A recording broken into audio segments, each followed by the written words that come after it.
America thinks it's still shining. But the truth, Jesus told me, was darker than anything this country wants to face. He said America's soul is rotting from greed and pride, and what I saw that night shattered every beautiful illusion we keep pretending is real. And I am going to tell you exactly what he showed me, even if it hurts to hear it. He'll be straight with you so you don't have to guess. That night, Jesus told me why America is losing its soul, and what he showed me wasn't anything like an illusion or a dream. It was real, sharp, and cold enough to pull me upright in the dark. I'm not someone who chases spiritual experiences, but that moment hit me like a slap. I saw America in two opposite images, bright on the surface and hollow underneath. Buildings shining with lights, but hearts completely dim. Proud words everywhere, but souls worn out and empty. And he said this wasn't about politics or economics. This was about morality, about people trading truth for whatever feels easy. I know it sounds crazy. I get it. I used to laugh at stories like this too. But that night was different. A silence heavy as stone filled the entire room. A truth you only need to hear once to never forget. And I'm going to tell you everything, exactly as he showed me, without leaving a single detail behind. It'll start right where it happened, without dressing it up. It was a late night, and the house was quiet in a way that felt almost unnatural. No music, no TV, just the soft hum of the fridge and the distant sound of a car rolling down an empty street. I wasn't looking for a sign. I wasn't praying. I wasn't even thinking about anything holy. I was just tired, the kind of tired that sits in your bones. I walked into the kitchen to get a glass of water. The lights were off, but I didn't bother turning them on. I knew the room well enough, the counter, the sink, the chipped tile near the fridge.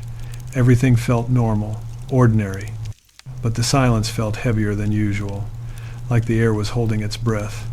I leaned on the counter for a moment, not because I was weak, but because the day had been long and the country had been weighing on my mind.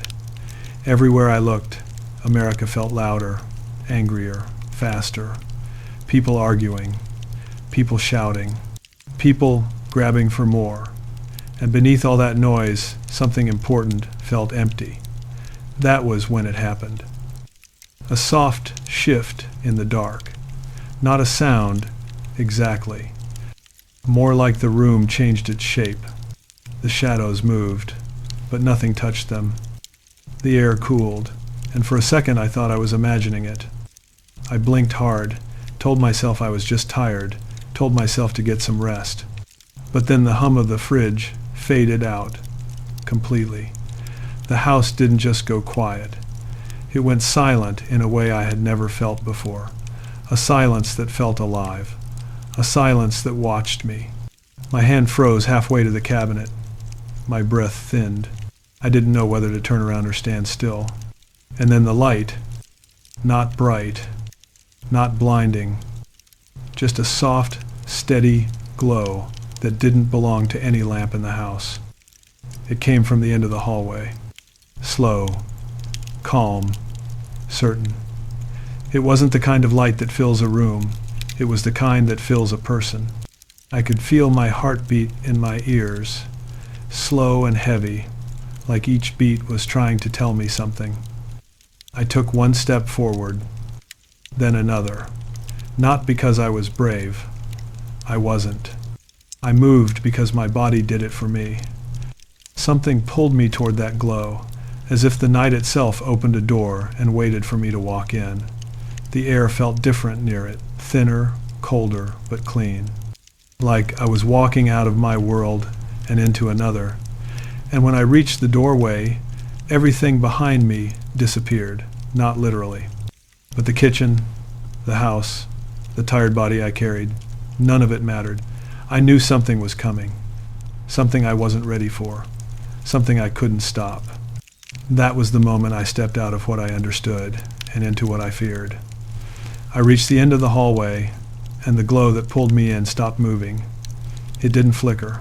It didn't fade. It just waited, steady and calm, like it knew I would come. I felt the cold floor under my feet, but everything else felt distant, as if the house had stepped back and left me standing alone in a place that wasn't mine anymore. Then the light shifted, not brighter, just sharper. It formed a shape, a presence, and before I could breathe, I saw him, not the way paintings show him, not the way church photos imagine him. He wasn't glowing. He wasn't floating. He wasn't surrounded by halos or music. He just stood there, still, quiet, real. His eyes were the first thing I noticed, not because they were dramatic, but because they saw through me in a single second. They were steady, calm, and impossibly clear, like there was no place to hide, no story to twist, no part of me too small to be seen. I froze, not from fear, from recognition. A part of me knew exactly who he was before I even said a word. It was like remembering something I forgot my entire life. He didn't move at first. He didn't rush toward me or speak loudly. He just watched me the way someone watches a wounded animal. Steady, patient, almost sad. And then he spoke. My name, soft, direct, leaving no space to doubt. The sound wasn't loud. It wasn't deep. It didn't echo. It just landed in me, clean, precise, like a key turning in a lock. I tried to talk, but nothing came out. My throat felt dry. My mind felt blank. I didn't know if I should kneel or run or stand still, but I didn't have to choose. The room held me in place. He took one step closer, not big, not grand, just one small step, and the whole hallway seemed to shift with it. The walls felt farther away. The air felt thinner. My heartbeat slowed down, like even it wanted to listen. When he finally spoke again, the words were simple. America is losing its soul. No build-up, no explanation, no comfort, just the truth dropped right in front of me. I felt it hit like a weight, not because the sentence was dramatic, but because it was true in a way I didn't want to admit. I opened my mouth to ask why, but he raised his hand slightly, barely a motion, and the question died before it reached my lips. You already know parts of it, he said. Greed, pride, and something deeper. Each word fell clean and exact, like stones hitting water. No anger, no blame, just clarity. I wanted to look away, but his eyes held me still. They weren't harsh. They weren't judging. They were honest. Honest in a way that strips you down without hurting you. Honest in a way that forces you to face what you've avoided for years. He stepped closer again. The hallway felt warmer this time, not colder.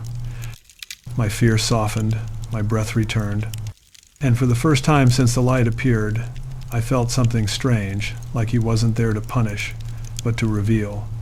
And I knew, without him saying another word, that what came next would change me. Not my life. Me. He didn't wait for me to ask anything. He didn't ease me in. He just spoke the truth, the way a surgeon cuts into damaged flesh. Clean, steady, unavoidable. America is losing its soul, he said again. But this time his voice carried weight, not volume. Weight. The kind that sinks into your bones before your mind can argue with it. Then he showed me the first thing. Not a vision, not a dream, more like an undeniable picture that formed around us. I saw people running, not physically, but in their lives. Running after money, running after status, running after more. More things, more noise, more attention. Nobody looked at each other. Nobody slowed down. Nobody cared who they stepped on. Greed, he said. The word cut the scene open. This is the hunger that never ends. I watched a family eat dinner together without saying a word. Eyes on phones, hands scrolling, hearts somewhere else. I saw a man chasing a promotion he didn't need just to prove he mattered. I saw a woman piling debt on top of debt just to keep up, an image she didn't even like. You trade truth for comfort, he continued. You trade people for profit. The scene shifted. Now I saw pride. Not the kind that makes you stand tall, but the kind that blinds you. People yelling, people fighting, people refusing to listen. Every face looked the same, tight, angry, certain. Everyone wanted to be right. Nobody wanted to be humble. Nobody wanted to say, I might be wrong. Pride, he said. This is the poison that makes a nation deaf. I saw communities split over small things. Friendships blown apart. Families turned into strangers. Not because of big issues, but because everyone believed their voice was the only one that should matter. Then the third truth came, and it was the one that hurt the most. The world around us went quiet again. No scenes, no images, just silence. Look closer, he said.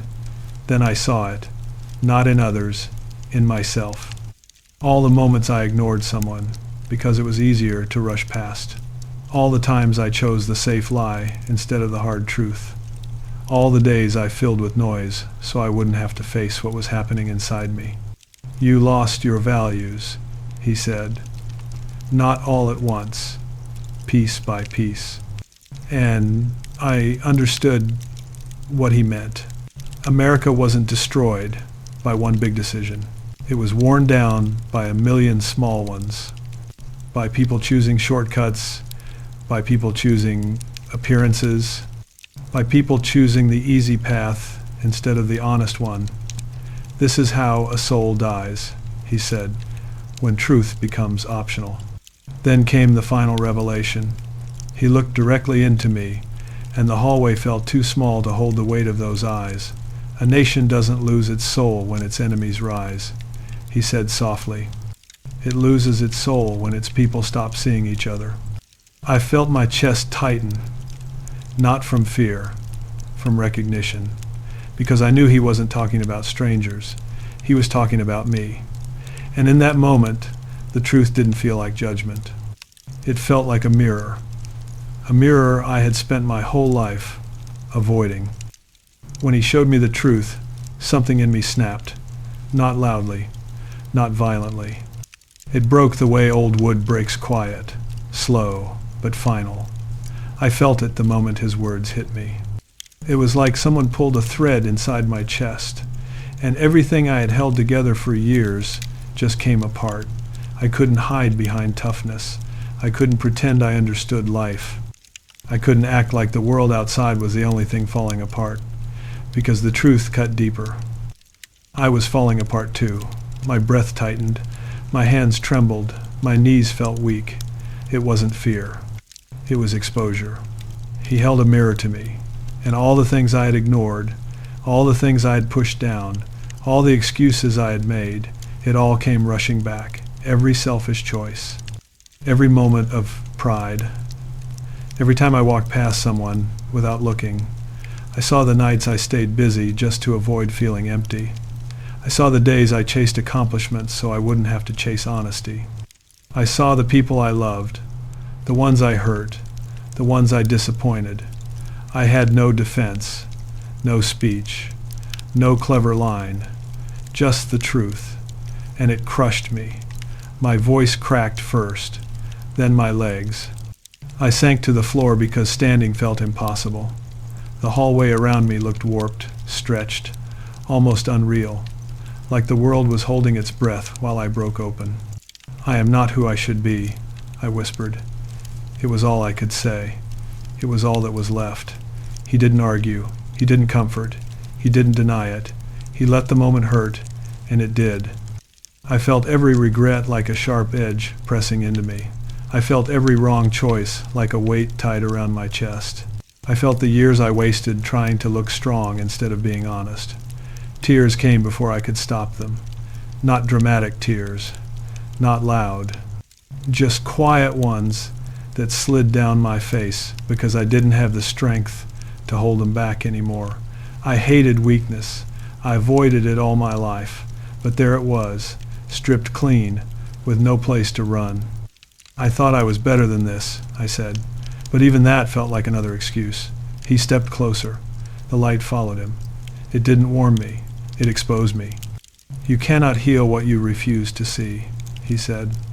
Simple, direct, true. Those words hit harder than anything else, because deep down, I knew I avoided the truth my whole life. I avoided stillness. I avoided silence. I avoided anything that forced me to look inside. But now there was nowhere left to hide. My chest shook. My breathing staggered. I pressed my hands to the floor just to feel something solid. This wasn't fear of him. This was fear of myself, of who I had become, of what I had allowed, of the parts of me I never wanted anyone to see. I broke, fully, honestly, finally, and for the first time, I realized breaking wasn't the end. It was the only way anything true could begin. He waited until I could breathe again. Not because he needed time, but because I did. When he finally spoke, his voice was steady, clear. The kind of voice that cuts straight through the noise you spend your whole life building around yourself. "This is the lesson," he said. Simple words, but they carried more weight than anything I had heard before. Greed steals your vision. He didn't say it like a preacher.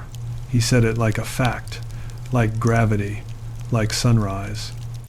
"You chase things that cannot feed you," he continued. "You fill your hands and starve your heart." I saw the truth of it instantly. The long hours, the long years, the constant push for more. More money, more work, more achievements, more distractions. It never ended, because I never let it end. "You made life about what you can hold," he said. "But the soul is fed by what you release." The words landed deep. They didn't judge me. They revealed me. Then he moved to the second lesson.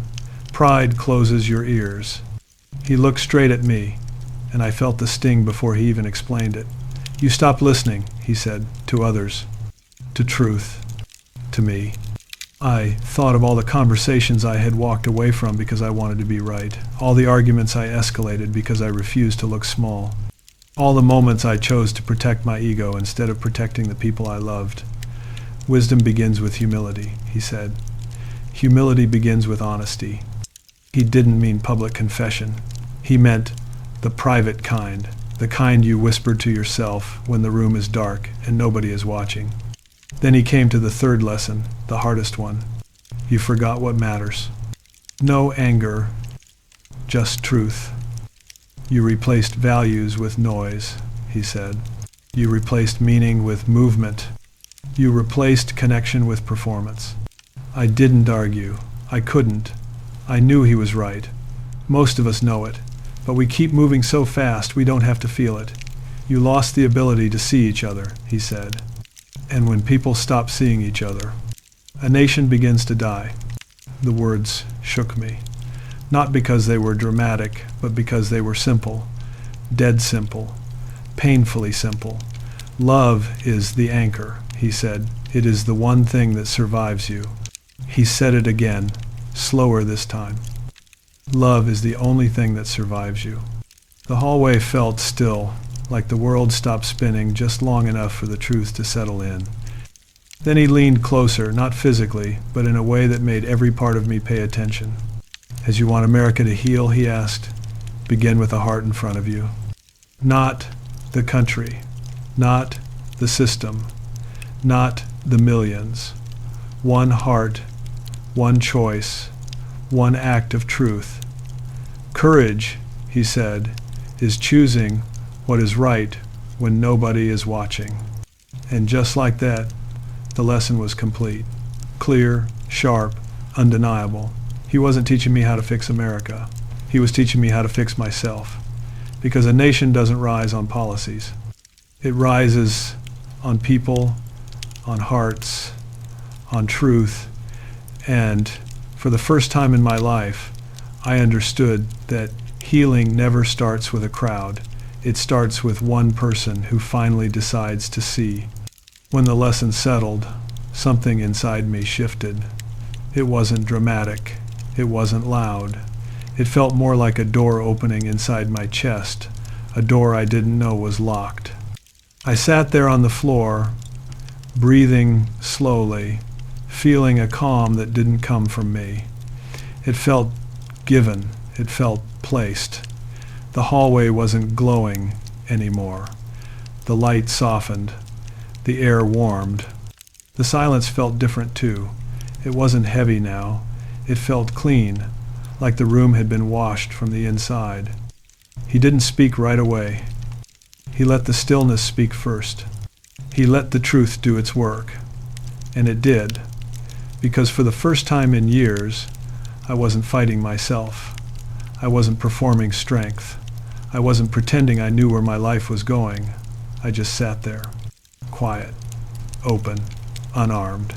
Then he said one sentence that changed everything. You must live the truth you've seen. Simple, direct, impossible to misunderstand. He wasn't asking me to change America. He was asking me to change the one person I could control myself. I felt something loosen in my chest. That tightness I carried for years, gone. The noise I used to drown out the ache silent. My mind felt wider. My heart felt lighter. Even the floor under my hands felt steadier, like the world had finally stopped shaking. I stood up slowly, not because I was shaky, but because I wanted to remember the moment. I wanted my body to feel the weight of standing after breaking. I wanted to mark the shift, not with a shout, but with a breath. He watched me rise, not proud, not impressed, just present. And presence was enough. Walk differently, he said. Choose differently. See differently. Each line was a step, a way forward, a simple map for a complicated life. Then he added the part that stayed with me the longest. Small choices are the hinge of a soul. It hit me harder than anything else, because it was true. Change wasn't in grand decisions. Change was in the quiet ones, the ones nobody sees, the ones that build or break a life over years. The light around him began to fade, not suddenly, gently, like dawn making room for daylight. And I felt no fear watching it dim.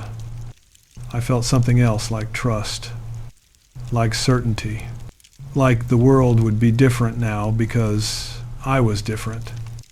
When the hallway returned to its normal color, I walked back into the kitchen. The fridge hummed again. The house settled. The night felt ordinary, but I wasn't not anymore. I poured a glass of water, took a slow breath, and understood something simple. Transformation doesn't always come with fire. Sometimes it comes with clarity. Sometimes it comes with surrender. The next morning, I woke earlier than usual. I opened the window. The sky was pale blue, quiet, unhurried.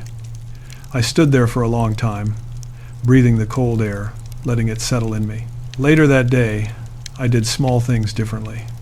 I looked people in the eye. I listened longer. I didn't rush. I didn't pretend. I held doors. I made space. Tiny actions, tiny shifts. But each one felt like a stitch repairing something torn inside me. He didn't give me a mission. He gave me a way of living. And that was enough to begin again. When the night ended, I didn't walk away the same person who entered it. Something in me had shifted, not in a dramatic way, not in a way anyone could see from the outside. But I felt it deep, quiet, steady, like a weight I didn't know I was carrying, had finally been lifted for years. I thought strength meant acting tough. I thought wisdom meant building walls. I thought survival meant outrunning the emptiness. But after that night, I understood something simple.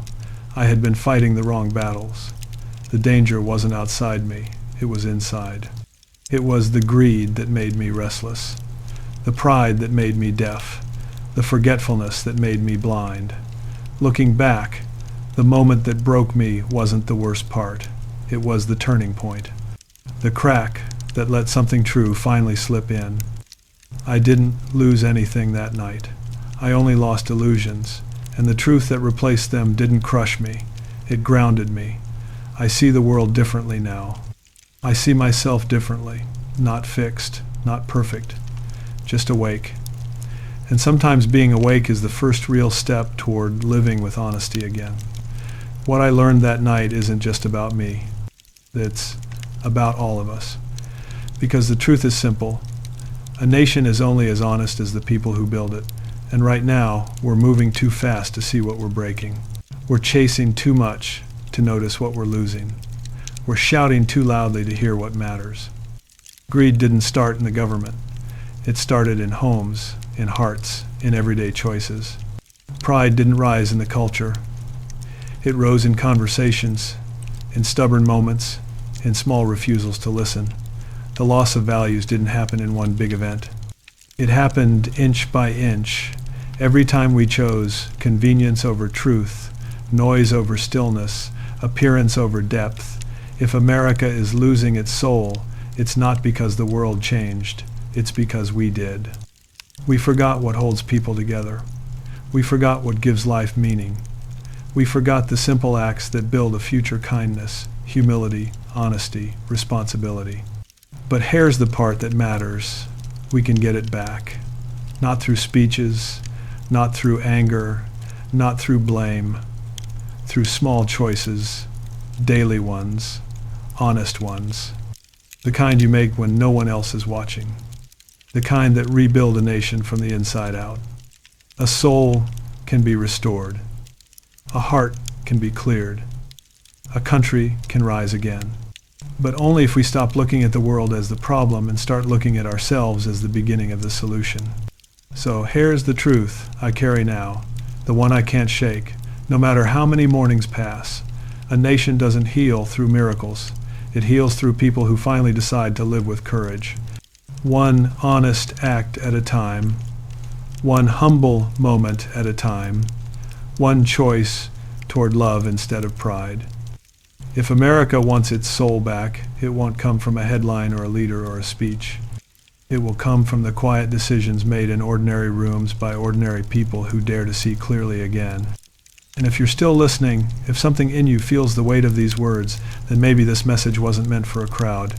Maybe it was meant for you.